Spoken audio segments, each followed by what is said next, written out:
Hello, have a nice day guys.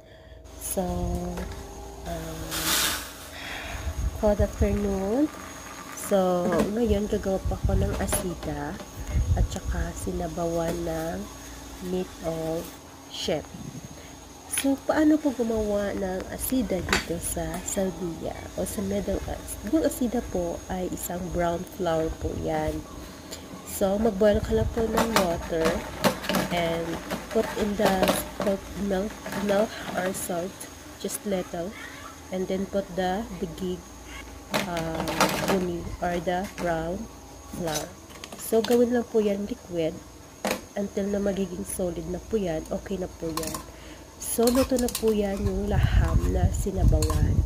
So, yung tubig na yun, kukuha lang ako ng konti dyan at ilagay din sa asida para maging masarap yung sabor. Yan na po yung nagawa ko.